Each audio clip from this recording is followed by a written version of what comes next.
لبوں پر مسکراہٹ سجائے وہ ذرا سے اس کی طرف جھکا. ممی ہمیں ہی دیکھ رہی ہے. جنت کے ہاتھ چھڑانے کی جستجو دم توڑ گئی. ذرا سا رخ بدل کر زبردستی مسکرائی تاکہ مسز شیرازی جان لے وہ ان کے بیٹے کو کتنی محبت سے الوداع کر رہی ہے، اور وہ یہ بھی کہ کتنی خوشگوار زندگی بسر کر رہے ہیں. ماشاء اللہ. ہاں اب ٹھیک ہے. فارس کی مسکراہٹ گہری ہوئی. اس نے ہاتھ چھڑا کر گاڑی کا دروازہ کھولا. اب جاؤ بھی. ساتھ ہی جھڑک کر آنکھیں دکھائیں. تمہاری ڈر سے نہیں جا رہا ہوں، وقت بہت کم رہ گیا ہے. رسٹ واچ پر ٹائم دیکھتا وہ گاڑی میں بیٹھا تو جنت کمال نے بے اختیار سکھ بھرا سانس لیا. مگر اس کی یہ سکون بھری کیفیت فارس وجدان سے کیوں کر برداشت ہو سکتی تھی؟ شیشہ نیچے کرتے ہوئے اس نے ذرا سے سر باہر کیا. میرے پاس ایک سرپرائز ہے تمہارے لیے. وہ پوچھنا چاہتی تھی کیسا سرپرائز، یا سرپرائز کی آڑ میں چھپی کیسی سزا، کیسا بدلہ، کیسا انتقام. مگر لب بھینچے سینے پر بازو باندھے ٹک ٹکی سے اسے چپ چاپ دیکھتی رہی. کراچی سے جب واپس آؤں گا تب. انگیشن میں چابی گھماتے ہوئے اس نے گاڑی سٹارٹ کی. جنت 2 قدم پیچھے ہٹ گئی. آنکھوں پر سیاہ گلاسز. وہ گاڑی ریورس کرنے لگا. چوکیدار نے گیٹ کھول دیے. اب وہ سیاہ گاڑی کو آہنگی گیٹ سے باہر نکلتا دیکھ رہی تھی. سرپرائز. جانے کیوں اس کا دل کسی ناگہانی احساس کے تحت دھڑک اٹھا تھا. مسز یزدانی نے اپنے پوتے کی سالگرہ پر انوائٹ کیا تھا. فارس کراچی گیا ہوا تھا. آئمہ مری گھوم رہی تھی اور وہ اکیلے نہ پہلے کوئی فنکشن اٹینڈ کر سکتی تھی نہ آپ کرنا چاہتی تھی. دل بوجھل اداس سا تھا، لیکن مسز شیرازی چاہتی تھی وہ ضرور جائے. وہ بہت پیار سے بلا رہی ہیں جنت. وہ آج کل اس کی ضرورت سے زیادہ خاموشی کو حد سے زیادہ محسوس کر رہی تھی. میرا دل نہیں چاہ رہا. سر جھکا کر وہ ایک بار پھر ٹائپنگ کرنے لگی. مسز شیرازی نے اسے بغور دیکھا. گزشتہ کئی دنوں سے وہ ایسی ہی تھی، اداس، خاموش، پریشان. وہ کیا سوچیں گی؟ میں کہہ دوں گی فارس کراچی گیا ہوا تھا اس لیے نہیں آ سکتی. کھٹ کھٹ کی بورڈ پر اس کی انگلیاں تیزی سے متحرک تھی. مسز یزدانی کا یہ انویٹیشن خاص تمہارے لیے جنت. فارس تو ایسے فنکشنز اور گیدرنگ بہت ہی کم اٹینڈ کرتا ہے. اسے سر اٹھا کر انہیں دیکھا. آپ حکم دے رہی ہیں؟ یہی سمجھ لو. کتنے دن ہو گئے ہیں میں نے تمہیں تیار ہوتے نہیں دیکھا. میک اپ جولی کچھ بھی نہیں. ذرا یاد کرو لاہور جانے سے پہلے تم کتنا تیار رہتی تھی، جیسے پھول کھلا رہتا ہے. بالکل ایسے ہی لگتی تھی تو مجھے. نم آنکھوں کے ساتھ وہ پھیکا سا مسکرا دی. چلو اٹھو شاباش، جا کر تیاری کرو. مسز یزدانی تمہیں اپنے ساتھ یا اپنے فارم ہاؤس لے کر جائیں گی. میں ان سے بات کر لیتی ہوں. Aunty please. جنت نو آرگیومنٹس. فریش ہو جا بیٹا. گہرا تنفس لے کر وہ اسی وقت اٹھ گئی. تیاری کرتے ہوئے اس کا ذہن مسلسل الجھا ہوا تھا. عجیب بے سکونی تھی جو وجود میں پھیلی ہوئی تھی. تیاری مکمل کرنے کے بعد اس نے سر درد کی گولیوں کی تلاش میں بیڈ سائڈ ٹیبل کی دراز کھینچی. اندر رکھی اشیاء کو الٹ پلٹ کرتے اس کے ہاتھ سے سیاہ مخملی ڈبیا ٹکرائی. وہ کچھ دیر تک کسی مجسمے کی طرح ساکت سی بیٹھی رہ گئی. پھر اس نے مخملی ڈبیا کھول کر دیکھی. نفیس سی ایمرل گولڈ ڈائمنڈ رنگ چمک رہی تھی. کچھ دیر تک وہ سانس روکے اس بیش قیمت تحفے کو دیکھتی رہی. پھر بھاری دل کے ساتھ اسے رکھ کر اٹھ گئی. جانے کیوں اس کی کیفیت عجیب سی ہو رہی تھی. ایک انجانا سا خوف اثر نو سر اٹھانے لگا.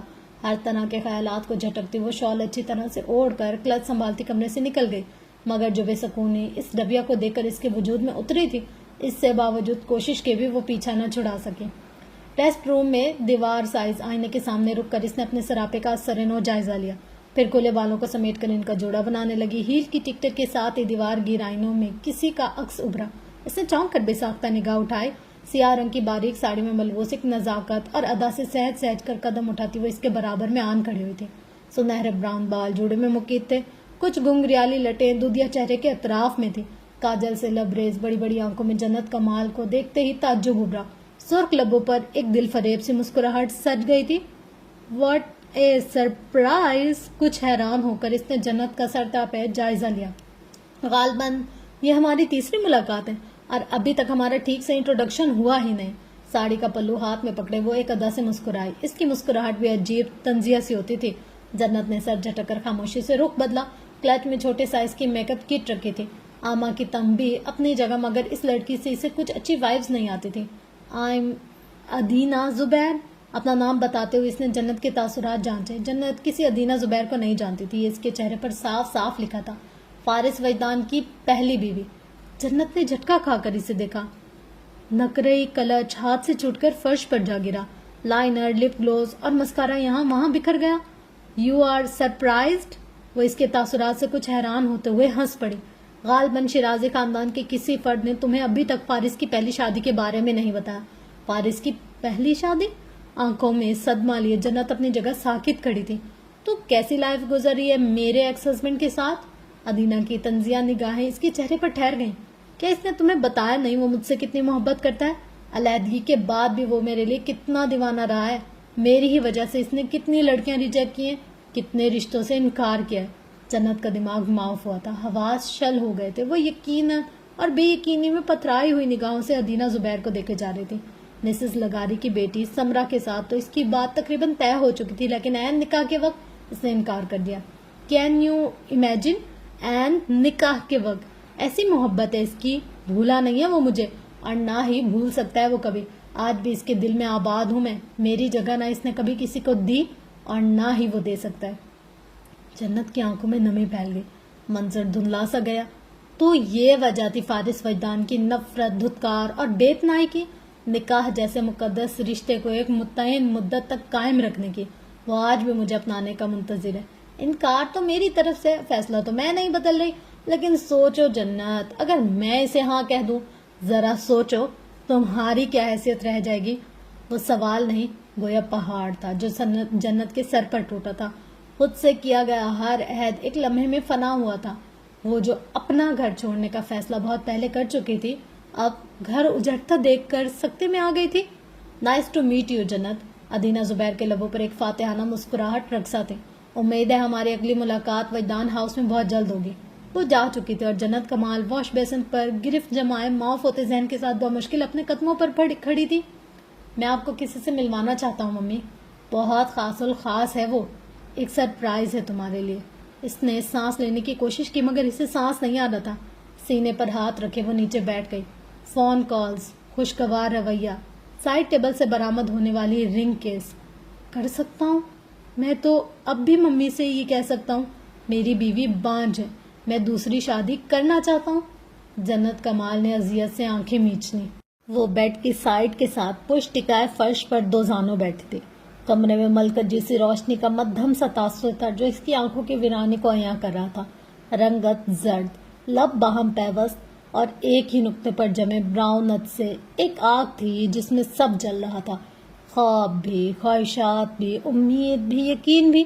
پاس ہی موبائل پڑا تھا. اسکرین روشن تھی. انجان نمبر سے ارسال کی گئی فارس اور ادینہ زبیر کی شادی کی تصاویر کھلی پڑی تھی.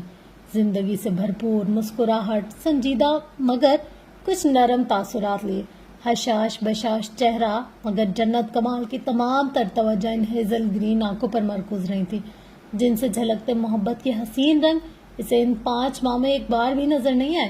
جنت کی سنگت میں تو جیسے وہ ادھورا تھا, مکمل تو وہ ادینہ زبیر کے ساتھ لگ رہا تھا. جوڑی بھی کمال کی تھی. پہلی نظر میں خیال آئے تو بس یہی کہ بنے ہی ایک دوسرے کے لیے. اگر میں اسے ہاں کہہ دوں, ذرا سوچو تمہاری کیا حیثیت رہ جائے گی. دل میں ایک ہوک سی اٹھی, آنکھیں مکمل طور پر نم ہو گئی. حیثیت. ذہن کے پردے پر لمحے بھر کے لیے ایک منظر ابھرا, پھر دوسرا, پھر تیسرا. آنکھوں میں ٹھہرے آنسو گالوں پر لڑک گئے. ماضی مستقبل میں ڈھلنے لگا, اذیت روپ بدلنے لگی, چہرے گڈ موڈ ہونے لگے. ماہین کی جگہ ادینہ آ گئی تھی. برہان کی جگہ فارس لے چکا تھا. وقت ایک بار پھر وہی حکایت لکھ رہا تھا جس کا آغاز بے شک مختلف مگر انجام اب بھی ایک سا تھا. حیثیت جتلا کر, عیب بتا کر, راستے جدا کر دینا. اس کے ساتھ ایک بار پھر وہی ہو رہا تھا. وہ ایک بار پھر اسی تکلیف سے گزرنے والی تھی, اس پر خار راستے پر چلنے والی تھی. کھیل اب بھی نصیب کا تھا. فرق صرف اتنا تھا کہ اب کی بار اسے کوئی خواب نہیں دکھایا گیا تھا, امید نہیں دلائی گئی تھی, نہ اعتبار جتایا گیا تھا, نہ محبت دکھائی گئی تھی. اب کی بار جذبات میں بناوٹ نہیں تھی, نہ انداز میں حلاوت تھی. اب کی بار وہ سچا کھرا انسان اپنی نفرتوں میں بہت خالص تھا, اپنے ارادوں کا پختہ, اپنے فیصلوں پر آج بھی قائم تھا. بھٹک تو وہ گئی تھی جو یہ سوچ بیٹھی تھی کہ سب ٹھیک ہو جائے گا. ٹھیک نہ بھی ہوا تو وہ سنبھل جائے گی. قسمت جس راستے کا انتخاب کرے گی وہ چل پڑے گی, جس منزل کا تعین کرے گی وہ اس تک پہنچ جائے گی. مگر وہ ساری ہمت, وہ پورا کا پورا حوصلہ, وہ امید سے بھرا یقین, اس کا عزم, اس کا فیصلہ, سب لمحے میں فنا ہوا تھا. وہ بکھر کر سمٹنے کے بجائے مزید ریزہ ریزہ ہونے لگی تھی. آخر وہ کیوں ہر بار خالی ہاتھ تہی دامہ رہ جاتی تھی, کیوں عدم ہو جایا کرتی تھی, کیوں نفی کر دی جاتی تھی. ممی کو بہو چاہیے تھی, وہ اپنی مرضی اور پسند سے تمہیں یہاں لے آئی ہیں. مجھے لائف پارٹنر چاہیے ہوتا تو میں کم از کم تمہارا انتخاب نہ کرتا. اندر کہیں آواز گونجی تھی, سرد, خشک, جلا کر بھسم کر دینے والی آواز. ایک سرپرائز ہے تمہارے لیے. وہ چہرہ ہاتھوں میں چھپائے پھوٹ پھوٹ کر رونے لگی. گھٹنوں پر سر رکھے روتے سسکتے اس نے اپنے گرد بازو باندھ دیے. وہ اپنے آپ کو اپنی گرفت میں لے کر جیسے سنبھالنے کی کوشش کر رہی تھی، مگر وہ سنبھل نہیں رہی تھی. اس کا دل رو رہا تھا، اس کی روح تڑپ رہی تھی. پازیٹیو سوچو بچے، نانا ٹہلتے ہوئے اکثر کہہ جاتے تھے. آج بھی ان کی آواز باز گش بن کر اس کے اندر گونجی تھی. اس حالت میں بھی وہ ہچکیوں کے بیچ بمشکل بول پائی. اس حالت میں بھی بابا، اس حالت میں بھی. درد اور تکلیف کی انتہا پر اگر تم پازیٹیو نہیں سوچو گی تو پھر کب سوچو گی؟ وہ مسکرائے. اس نے آنسوں سے تر چہرہ اوپر اٹھایا. کمرے میں اس کے علاوہ اور کوئی نہیں تھا. روشنی میں یہ گمان رکھنا کہ راستہ مل جائے گا قدرے آسان ہے. وہ کھڑکی کے پاس کھڑے باہر دیکھ رہے تھے. اصل کمال تو اس کا ہوا جو آزمائش کی تاریکی میں سوچ پر قائم رہا. اس وقت جب کوئی راستہ تھا، نہ روشنی باقی رہی تھی. اب وہ اس کے سامنے پنجوں کے بل بیٹھے تھے. اس کا ہاتھ تھامے اس کے آنسو پوچھ رہے تھے اور وہ بے بسی سے روئے جا رہی تھی. وہ ہمت کر کے آج نانا سے کہہ دینا چاہتی تھی، جینے کی ہر خواہش ختم، اب بس موت مل جائے. ایک نئے امتحان میں پڑھنے سے پہلے، ایک نئی آزمائش کو جھیلنے سے پہلے وہ بس کسی طرح مٹ جائے. اب کی بار وہ خاک اور پھر خاک ہی رہے. اب کی بار جب اس کی موت ہو تو جگہ قبر ہی بنے. بس اب اور نہیں، اب مزید اور نہیں. باہر آسمان پر بادل پھیل رہے تھے، ہوائیں تیز ہو رہی تھی. اپنے گرد بازو باندھے وہ قالین پر سمٹ کر لیٹ گئی. وہ سونا چاہتی تھی، اپنے درد سے لا تعلق ہونا چاہتی تھی، مگر اندر کا شور ہمیشہ کی طرح خواہش پر بڑھ گیا تھا. بادلوں کی گھن گرج کے ساتھ اس کی آنکھ کھل گئی. گولیوں سے چھلنی وجود، خون سے سرخ ہوتی سفید شرٹ، چال میں لڑکھڑاہٹ، ویل چیئر پر براجمان آدھے زندہ آدھے بے جان وجود کے سامنے پنجوں کے بل جھکتا وہ. انہوں نے پلکیں جھپکائی. سیڑھیوں کی آہنی ریلنگ پر اب سہارا ہو چکی تھی. وہ بمشکل اپنے قدموں پر کھڑی تھی، بمشکل اپنا فوکس اس کے چہرے پر جمائے ہوئے تھی. جو کھیل آپ نے اپنی طاقت سے شروع کیا تھا، اس کا انجام یہی ہونا تھا. لڑکھڑاتی، رندھی ہوئی، بیک وقت مضبوط اور کمزوری کی طرف بڑھتی ہوئی آواز. میرا میرا میرا بیٹا کہاں ہے؟ اب کہ وہ متوش ہو کر آگے بڑھی تھی. منظر بدلا. روشنی اندھیرا ہوئی تھی، مگر احساسات وہی رہے. درد بھی وہی، اذیت بھی وہی، ماضی بھی وہی. وہ تکیے کے سہارے اٹھ بیٹھی، ہاتھ بڑھا کر لیمپ روشن کر دیا. ان کا چہرہ مکمل طور پر آنسوں سے تر رہا تھا. وجود پر ایک کپ کپی تاری تھی.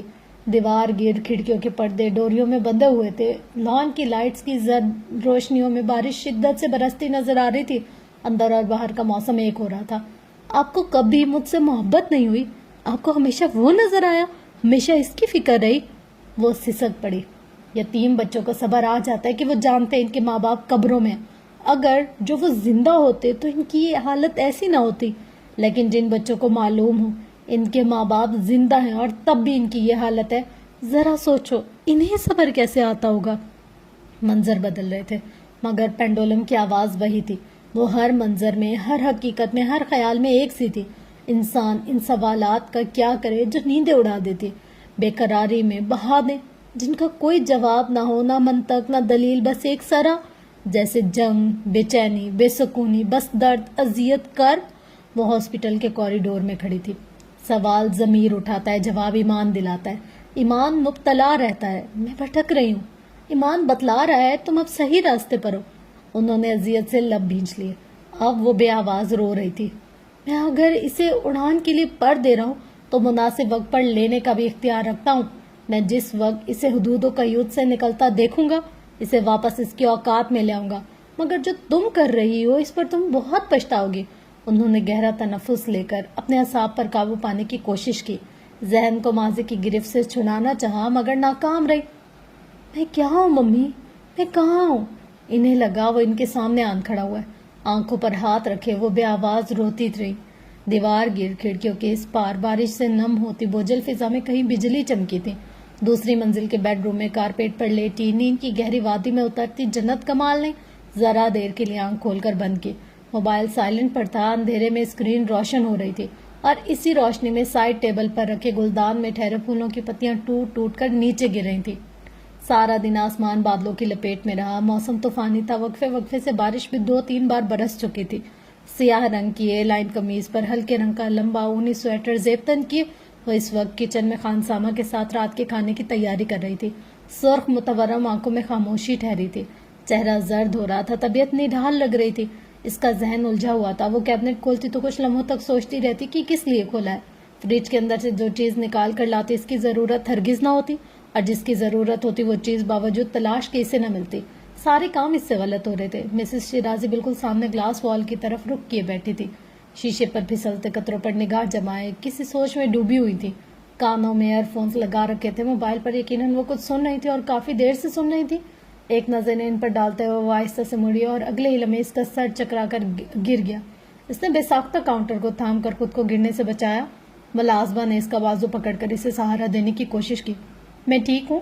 بازو چھڑاتے ہوئے اس نے دوسرے ہاتھ سے میز کا سہارا لے رکھا تھا. پھر کرسی کھینچ کر بیٹھ گئی. تشویش سے اس کی طرف دیکھتے ہوئے ملازمہ نے تیزی سے پانی کا گلاس اس کو بھر کر دیا. چند گھونٹ بھرنے کے بعد وہ پیشانی مسلنے لگی. سر درد سے پھٹا جا رہا تھا. وہ رات پھر سو نہیں سکی تھی. اوپر سے پریشانی کے باعث بھوک بھی تقریباً ختم ہو چکی تھی. نہ وہ ٹھیک سے ناشتہ کر سکی تھی اور نہ دوپہر کا کھانا کھا سکی تھی، اور جو کھایا تھا وہ زیادہ دیر پیٹ میں ٹھہر نہیں سکا. شدید ڈپریشن اور اینزائٹی میں اس کے ساتھ یہی ہوتا تھا. چند لمحوں تک وہ میز پر سر ڈالے بیٹھی رہی. پھر کسی احساس کے تحت اس نے سر اٹھا کر مسز شیرازی کو دیکھا. سچ شکر کہ وہ اس کی طرف متوجہ نہیں تھی، ورنہ وہ اس کے لیے کتنا پریشان ہو جاتی. گزشتہ رات جو کچھ ہوا اس کا حوالہ اس نے مسز شیرازی کو نہیں دیا. وہ ادینہ زبیر سے متعلق پوچھنے کی ہمت نہیں کر پائی تھی، نہ اس بات کا شکوہ کرنے کی سخت رکھتی تھی کہ یہ بات اس سے کیوں چھپائی گئی. سائرہ خالہ بھی تو اس کی حقیقت چھپا گئی تھی. اس کا ماضی، اس کی پہلی طلاق کی وجہ کچھ بھی تو نہیں بتایا تھا انہوں نے. پھر وہ شکوہ کرتی بھی تو کیسے؟ یکایک مسز شیرازی کا موبائل بج اٹھا. فارس کی کال تھی. وہ ایئرپورٹ سے گھر کی طرف روانہ ہو رہا تھا. اس سے بات کرنے کے بعد مسز شیرازی ایک بار پھر سابقہ کام میں مصروف ہو گئی تھی. وہ صبح سے جانے کیوں کچھ پریشان اور خاموش سی تھی. باہر گھنٹی بجی تھی. انٹر کام پر بات کرنے کے بعد اکثر نے مسز شیرازی کے پاس جا کر انہیں کسی خاتون کی آمد کے بارے میں آگاہی دی. مسز شیرازی پہلے حیران ہوئی، پھر اس بات نے سر ہلا دیا. خان سامہ کو ضروری ہدایت دیتی وہ اٹھ کر لاؤنج کی طرف آنے لگی. اسی اسنا میں صدر دروازہ کھل گیا. ملازمہ کے ہمراہ داخل ہوتے خاتون پر نظر پڑتے جنت اپنی جگہ پتھر ہو گئی. فائزہ چچی، ماہین کی امی، وہ یہاں. اس کا دل رک گیا، سانسیں تھم گئی. گھر میں داخل ہوتے ان کی پہلی نظر جنت پر ہی پڑی تھی. وہ ہزیانی انداز میں چیختے ہوئے اس کی طرف بڑھی تھی. بد دعائیں، دہائیاں، کوسنے دیتے اس پر چلانے لگی. مسز شیرازی کے سامنے وہ اس کے ایک ایک گناہ، ایک ایک غلطی کی پٹاری کھولے اس کی ذات کے پرخچے اڑا رہی تھی. وہ اس پر جھپٹنا چاہتی تھی، اسے جان سے مار ڈالنا چاہتی تھی. یہ تو اقصیٰ ہی تھی جو ایک دم سے اس کے آگے آئی تھی. وہی انہیں پیچھے ہٹاتے ہوئے اسے بچانے کی کوشش کر رہی تھی. اور جنت تو یوں تھی جیسے اس میں جان ہی نہ ہو. میری بچیوں کی خوشیوں کی قاتل، اس نے جادو کروایا، اس نے. جنت کا ذہن معاف ہونے لگا. کان سائیں سائیں کرنے لگے. آسمان پر کہیں بجلی چمکی تھی. بادل بھی گرجے تھے. بارش شدت سے برسنے لگی اور وہ دہشت زدہ سے اپنی جگہ کھڑی رہ گئی. اس کی ہمت نہ ہوئی وہ مسز شیرازی کی طرف دیکھ لیتی. ساری قوت اور سکت جیسے اس کے ایک لمحے میں ختم ہو کر رہ گئی. وہ ان کی آنکھوں میں اپنے لیے حیرت، صدمہ، بے یقینی جیسے تاثرات نہیں دیکھ سکتی تھی. واحد ہستی جن کی وہ نفرت نہیں سہ سکتی تھی. اس نے ایک لمحے کے لیے بھی رخ نہیں بدلا، ایک لمحے کے لیے بھی ان کا چہرہ نہیں دیکھا. آنسوں سے نم آنکھوں کے ساتھ روتی سی سکتی وہ بے اختیاری کے عالم میں صدر دروازہ دھکیلتی باہر نکل گئی. موسم اب بھی طوفانی تھا. بارش اب بھی برس رہی تھی. سپہر کا وقت تھا. کیسے رات کی تاریکی جیسا ہو رہا تھا. بیرونی دروازہ عبور کر کے فٹ پاتھ پر عجلت میں قدم رکھتے ہوئے وہ آگے بڑھ گئی تھی. یہی ایک رشتہ تھا، یہی ایک اعتبار جسے وہ کھونا نہیں چاہتی تھی. یہی ایک بے لوث محبت رہ گئی تھی جس سے وہ محروم نہیں ہونا چاہتی تھی. وہ اس گھر میں ان کی وجہ سے تھی. وہ اس گھر میں ان کی وجہ سے رہنا چاہتی تھی. مگر یہ کیا ہو گیا تھا؟ کیوں ہو گیا تھا؟ اس کا دل شدت غم سے پھٹنے لگا. وہ بے اختیار ہو کر رونے لگی. وہ کہاں جا رہی تھی اسے معلوم نہیں تھا. وہ کہاں چلے جانا چاہتی تھی اسے اندازہ نہ تھا. دماغ مفلوج ہو رہا تھا. سوچنے سمجھنے کی صلاحیت جیسے منقود ہو کر رہ گئی تھی. سڑک کراس کرتے وہ کسی گاڑی کے تلے آتے آتے بچی. پارک کے اس گوشے میں مسجد کی اگلی سائڈی دیوار کے پاس رکتے ہوئے اس کا جی چاہا اب تو وہ چیخ چیخ کر روئے، مگر منہ پر ہاتھ رکھے اپنی چیخوں کا گلا گھونٹتی وہ نیچے بیٹھ گئی. ذہن کی اسکرین پر ماضی کسی فلم کی طرح ابھرنے لگا. مناظر واضح ہونے لگے، زخم ادھڑنے لگے. سانسیں تھم رہی تھی، آواز ڈوبنے کو تھی اور درد تھا کہ بڑھتا ہی جا رہا تھا، بڑھتا ہی جا رہا تھا. وہ ماضی، اس کا ماضی، اس کی غلطیاں، اس کے گناہ، اس کا احتساب.